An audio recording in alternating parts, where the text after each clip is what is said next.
So today, 3 slides: medical research, organ donation, and also principle of double effect. So this should be pretty straightforward, not overly controversial. Tomorrow, a little bit more substance. So first of all, there's a large number of hospitals that are Catholic in the United States. I'm going to guess 1 out of 3. So even though I may sound like a cheerleader for the Catholic Church in medical ethics, they've been in this field for quite some time. So they place the whole idea of medical research underneath the expression of man's dominion over creation. Okay? So scientific research is an expression of man's dominion over creation. You heard that type of language used in the book of Genesis, to have dominion over all things. That doesn't mean we could use people and animals any way we want. That is not what that means. It just means that they are here for goods that we can have access to. All right? You don't need to know who wrote that or what year, but Dignitas Personae is one of the documents that comes from the Congregation of the Doctrine of the Faith that addresses bioethics directly.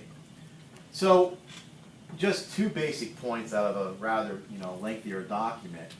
One is we have to recognize dignity in every human person.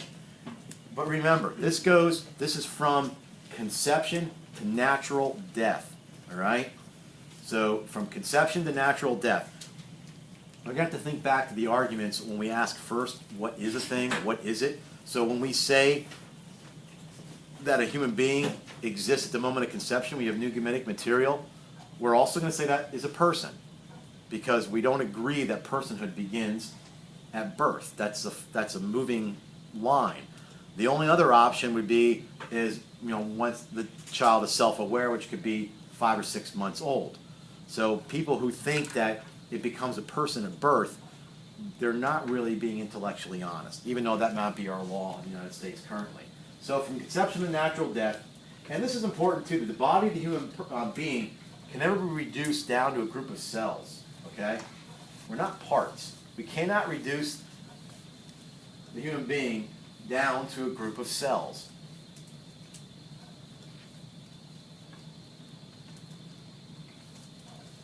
Okay. Now, there are criteria for research. Now, I was fortunate to at least have some exposure to Father Benedict Ashley, who pretty much, for years had written a textbook on bioethics and medical research. He had 9 criteria. I'm not giving you 9, I'm giving you 3. He was a Dominican priest, and oftentimes these priests, not him per se, but they're medical doctors. All right, so they're not just doing this from a philosophical or theological standpoint. They're in the field. So before I give you the criteria for research, let me share with you some historical examples of abuse. Let's start back with the German physicians and the experiments they did in Nazi concentration camps to Jews, gypsies, and other political prisoners. Some of the stuff they did was horrific. And some of it was just to see what happens. Pour boiling water in a person's ear.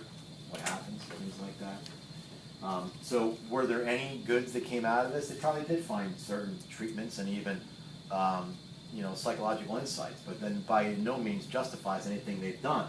So there was what they knew as a Nuremberg Code that was some international standards for exactly how research can be done. It absolutely has to be voluntary. Okay. Has anybody ever heard of the Tuskegee syphilis study? This is a rather popular one. What they did was, back in the 20s and 30s, took, I think, up to 400 poor African-American males and inflicted them with syphilis.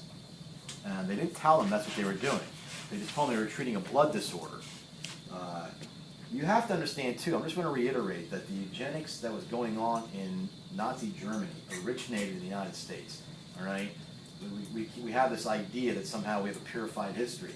This medical research and the standards, these laws come about for reasons, all right? They're not just people saying, hey, in case anything ever happens, they're trying to correct errors of the past. So not only were they treated and then, infected, and then they were treated, but some of them were told they were being treated and they were not. They were given placebos. So even when penicillin became available that could have cured this, they still were not given it because they wanted to test and see what happened. It wasn't until the 1970s that this was revealed and made public. And any of the, I don't want to call them participants because they had no idea that they were a part of it. Anybody who was part of the study and still alive received $37,500. If the person had died, their family was given $15,000. All right, so this is the 20th century. And you don't need to be writing these down. I'm just trying to give you some background. This was an interesting case where young mentally retarded children were infected with, deliberately with the hepatitis virus. And even the way they argued it was, since there was so many issues going around hepatitis, they were convincing the parents even that they're probably going to get it when they go home, so it's best they do it here and we infect them in a controlled environment. I mean, you know, we're pretty good at rationalizing anything, right? So as disgusting as it was, they were fed extracts of stools from infected individuals, and then later they purified the injections, but still the same. So this became then just another instance of research abuse, all right?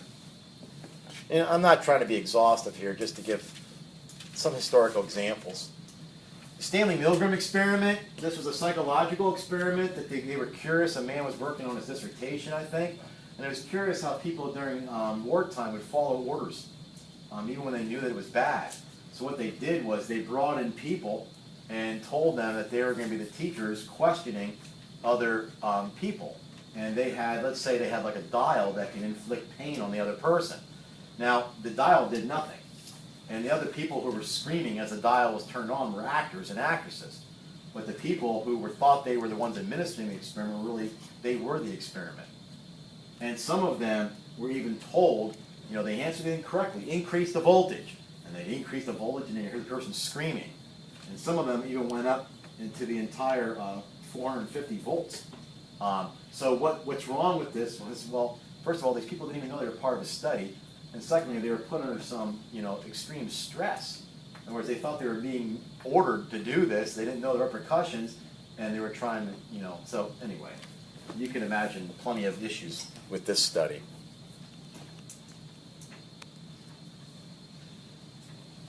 This one's from 2003. This one's kind of, you wouldn't think this still happens. So they were doing a study on AstraZeneca, the cafe study, and how it might help, I believe, people that had schizophrenia. So at the University of Minnesota, they had this young man, Dan Markinson, as part of the study. Now, it wasn't voluntary. He was court-ordered under psychological commitments to the study. His mother tried desperately to get him out of the study, fearing that he had suicidal tendencies, and her fears were confirmed. So not only was this man not mentally competent to even speak for himself, but he was forced into the study. She could not get him out of the study. They then found his body 3 weeks after she originally tried to contact the coordinator, discovered in the shower, and I cut out the rest because it was horrible how he killed himself. The issue even goes on even farther. Now, by the way, this article is by a medical doctor who's also a PhD, and he's also the ethicist at University of Minnesota. So he has firsthand experience on what's all going on here. But the issue here that has not even emerged from this study, he says, is that you can recruit subjects. Because you should know the drug industry, you're talking billions and billions of dollars. I mean, if you know anybody that works in a doctor's office, just ask them what they have for lunch.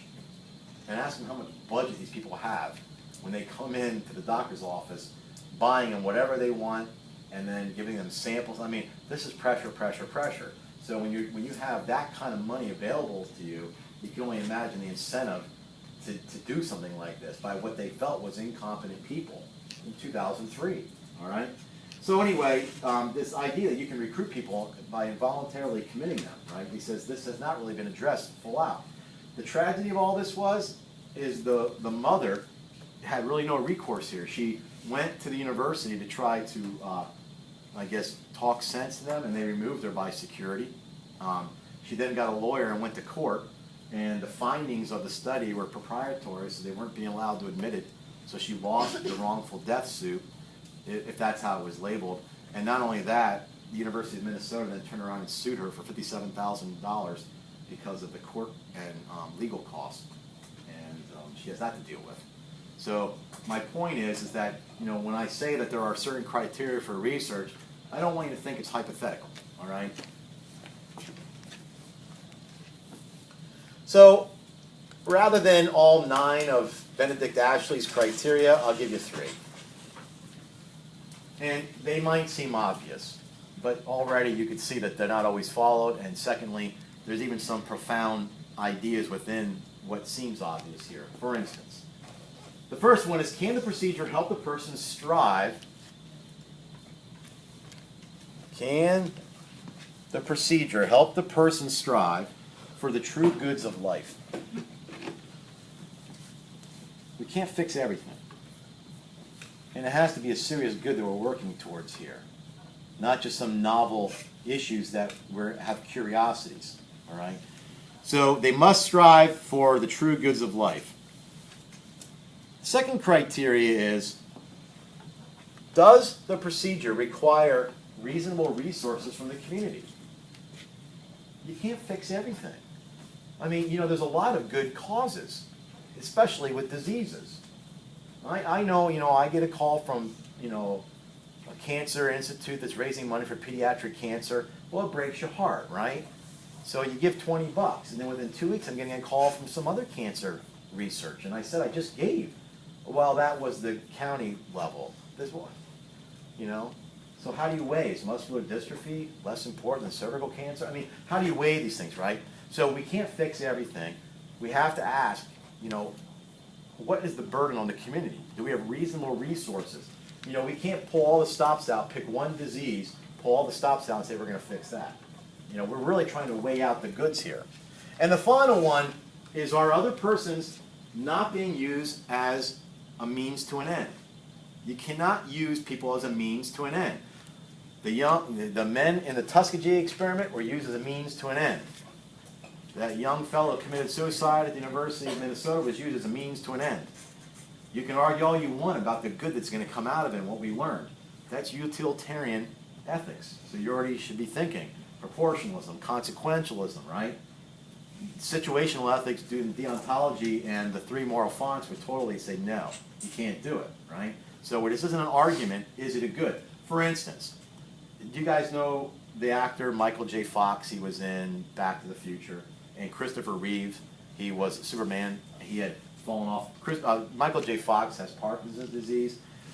Christopher Reeves had fallen off a horse and it was paralyzed from the neck down. Okay, so they both were proponents of embryonic stem cell research. Now, why embryonic stem cell research seems so promising is because you have undifferentiated cells. So these cells can really be turned into anything that might help, you know, restore the spine. But according to Catholic ethics, first of all, you have to kill the embryo. You can't just extract the stem cells. You're killing a human person, even if we're talking, you know, something that small. It's from conception to natural death. That doesn't mean the Catholic Church is disinterested in their plight, right? So there are adult stem cells, which they have found ways to, I believe, to make it's more promising. As a matter of fact, there's been no valid research, usable research that came out of the embryonic stem cells, but all the adults they have. Yes? Can't the umbilical cord be used for stem cell research? Say that again? Can't the umbilical cord? Yeah, you can. You can even store umbilical cords, but they're still not, you know, I think they would call them pluripotent from the undifferentiated cells. But that's a good thing. I mean, there's nothing wrong with what they would call banking. Like if you guys have children, you can bank their umbilical cord stem cells. But the truth of the matter is, most of the research should not be an issue ethically, because you can do it either from umbilical stem cells or skin cells. They're finding a way to to undifferentiate them. But that being said, the point is this. Nobody's going to, say that wouldn't it be nice if we can heal them. We can't use any person as a means to that end. All right? Now, there were plenty of people who had those diseases that were also being vocal saying, we don't want the cure at that cost. Now, unfortunately, Christopher Reeves has passed away since. Michael J. Fox is still, obviously, I'm not sure he's doing well, but he's certainly with us. Okay, so again, once more, the obvious, we're talking about benefits and burdens. And the benefits that we're looking for in medical research are obvious, but let's state them. We have a preservation of life, but you can't fix everything, right? Even the lifespan of a human might be 120 or 120 some years. That's it, all right? Life expectancy might be, in the 70s or 80s. Lifespan is not going to be indefinite. We're not going to cheat death in the end. Restoration of health.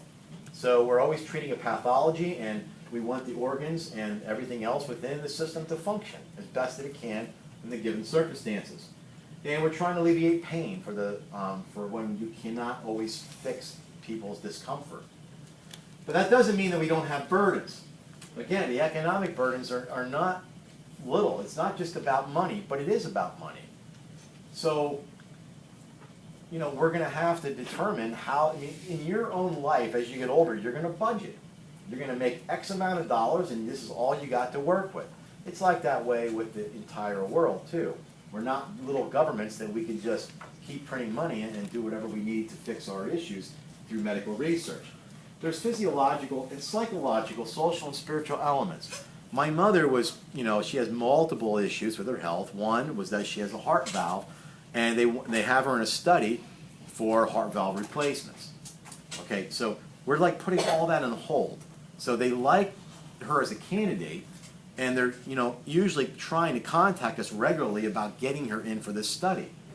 We understand the benefits that come from it, but we're weighing them out with the burdens, and when you get to be 87 or 88 years old, just one more thing you got to go to the hospital for each week is a big psychological and physiological issue, all right?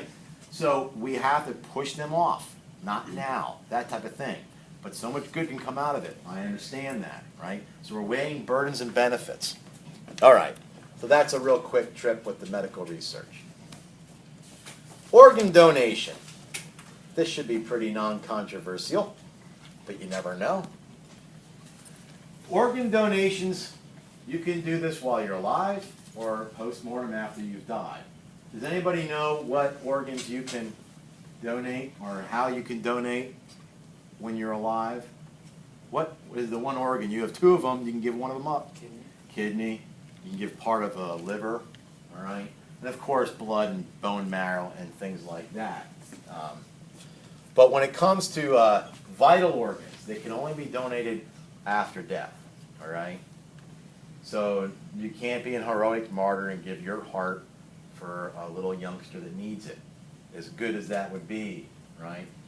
For reasons that I'll talk about shortly, but also, everybody knows that organ transplants are not a sure thing, right? So you can't give your life for somebody else's in that regard, okay? Now, the problem is with donating after death, let's just do this now since I don't have anything else, a better place to put it. How do you define death? Because there are different definitions. The one that we would use to determine is when there is the complete and irreversible cessation of all brain activity, okay? The complete and irreversible cessation of all brain activity. But I want you to add this one little thing as a caveat after that. With moral certainty, all right? Do you know the difference between moral certainty and absolute? Absolute is if okay, how would we know somebody's absolutely dead? Rigor. That's the one way you would really know, okay? Otherwise, we can only use moral certainty. Just in the last 3 or 4 weeks, I read of a woman who woke up, or I can't remember if it was a man or woman, woke up in a hospital morgue. Okay? Now, he was declared dead with moral certainty, but obviously they were wrong. okay? Now, there was no embalming or anything. This was in the morgue. Could you imagine that, by the way? She literally had a toe tag on, okay? But there's other ways that they can define death. One is higher brain functions. So some people would say, well, if it's only the lower brain, like, you know, respiratory and stuff, then that's considered death. The church says, no, it has to be total brain death. There's also cardiovascular death, right? The heart's not circulating blood. There's no respiration. The church says, no, we're not calling that dead either. We want moral certainty with whole brain death, all right? So once that's, you know, occurred, then, like, my brother-in-law's stepson was an RN at Geisinger, he still is, but he was on the organ removal team for transplants. So, you know, the church encourages everyone to be a donor. So if that's known, at this time, as you near this death, they can keep your body, you know, blood flowing and respiration so the organs are viable even after, you know, whole brain death has been determined. All right, that type of thing. Now, the idea with living donations, the limits of it, is that your living donations may not cause serious danger to one's life or health, okay? You can't cause serious danger to one's life or health. So even if you had a little brother or something and he was blind, and if you donated one of your eyes, he can see, you know, there's issues with that, all right? And I'll tell you why in a second. But you have a responsibility through natural law, and one of your inclinations is self-preservation. So that extends to here. You cannot put your own life, even if you had issues with your own, you know, like say with your own kidneys, perhaps two are necessary for your particular situation. I'm not a doctor, so I can't think of one offhand. You can't put yourself in peril by giving one up, all right? The principle that is used here is known as the principle of totality. And I didn't give it to you, but you don't need to worry about it. But it's usually the principle of totality and bodily integrity, okay? And what this means is the parts of the body exist for the sake of the whole person. So the principle of totality is the parts of the body exist for the whole person. So your eyes are important for you as a person, even if some other people have been deprived of that, that function. So you can't voluntarily give yourself, nor can you be the ultimate martyr and give your heart or your lungs to somebody who needs them in a heroic sacrifice. It goes against natural inclinations and also the principle of totality, okay? Does anybody know what the word supererogatory means? I'd be impressed. What it means is it's never morally, well, I'm adding the word morally. It means it's not required. It's never morally required for you to be a donor, okay? It's never morally required. You can't force somebody. You'll be applauded for your heroic efforts. Now, if you want, I'll give you an example and then a parallel. Let's say that somebody did have a match for your kidney, and they came to you. Nobody can say, you have to do this. You owe it to them. You can never force somebody in that situation. It has to come from a different way. Okay? Now, the idea would be sort of like if you saw there was a house burning and a child was in it, we'd call you a hero if you risked your life to go in there. But you cannot force somebody to go against the natural inclination to preserve one's life and enter that type of danger. Yes? Can I go to the bathroom? Sure. Okay. So it's never morally required. Now, what John Paul II worked out was this idea of giving of yourself versus giving a part of yourself. All right? So even in the donation of a kidney, a lobe of the liver, bone marrow, even blood, right? Or after death, it's not a part of you. It's a giving of you. All right? It's a giving of you. And again, it's a beautiful thing. I don't know if you guys saw that video, went through YouTube and God knows what other social media, where a woman's child had died, but the heart went to somebody else, and they invited her over to listen to her son's heart beat in the other person, and you can imagine the woman was bawling like a baby, right? What a beautiful gift, though, okay? So this is why it's a giving of yourself. This is why, first of all, it can't be required. And secondly, why it can't, nothing can be sold or traded, right? So people were asking, well, what would the church think about, say, selling your platelets or the like? Or, you know, you guys are going to be in a lot of college that maybe somebody's going to think about selling a kidney even, you know. The idea is no, that cannot be. These are not parts. These are gifts of yourself. Now, even like selling, like I have AB negative, right? So it's usually in demand, the platelets at least, I think, the reds. So I probably could sell that. I don't feel comfortable with that. I mean, this has to be a gift of yourself. I don't want to profit off of somebody else's need and a gift of myself. If I had more time, actually I wrote like a 120-page thesis on the idea of gift.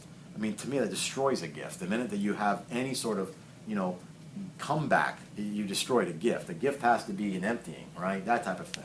So let's just say that no. Now, unfortunately, there's a black market for this, if you're not aware.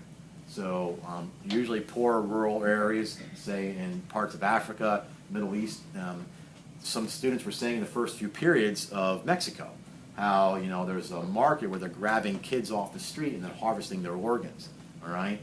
So you can only imagine, then there must be a need on the other end. So if it's through a hospital, God, I hope not, or some other means where people are getting organs through that nefarious way, then you could think cooperation with evil, that would be immediate material cooperation if you received one of those organs knowingly, okay?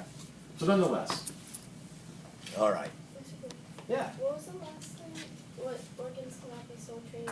No, they can only be a gift. They can only be the gift of the self. Yeah, it was just kind of redundant, but. Now, if you remember, to do good and avoid evil, do you recall that's the first principle of morality? I mean, if you remember nothing else from morality, remember, do good and avoid evil. That comes from right out of Scripture, 1 Peter. So what happens then? Because there are times when it seems like, you know, it seems like something bad is going to happen, even if we know it's going to happen and we can't avoid it. We might think of it in terms of an ethical dilemma. Okay, so it's unavoidable but foreseen. Well, over the last 800 to 1,000 years, the Catholic Church has worked out via Thomas Aquinas what's known as the principle of double effect. And from here on out, you'll probably just see me write PDE. I'll give you a moment to write that down, and then I'll explain each of them, and then I'll put it into a positive scenario, and then one where it's not positive. But while you're writing, just think in these terms. Have you heard people say, like, well, I'm against abortion except in the case of the life of the mother? Well, see, I couldn't say that. People would think I'm extreme. I'm against abortion always, because what's the definition of abortion? The purposeful ending, termination of a fetus in a pregnancy. I'm against that always. Oh, so you don't care about the life of the mom. Do you see how the argument goes? That's not the other option. You guys already know how to determine a moral object. Those aren't our two options. So are there instances where a child, when the life of the mother is in danger, that she might lose the child and still live? Yes. Am I for that? Yes. So then are you for the exceptions in abortions? No, it's not an abortion. It's a different moral object, and I'll have to explain that to you. So first of all, we're going to ask, and let's use an example as we move through this. Let's say that this is a classic example. Let's say that a woman is 3 months pregnant and she has uterine cancer. We need to treat the cancer. We're going to start out by saying the act must be good or at least neutral. If you're treating cancer, that's the moral object. So that's good. Treating any pathology like that is good.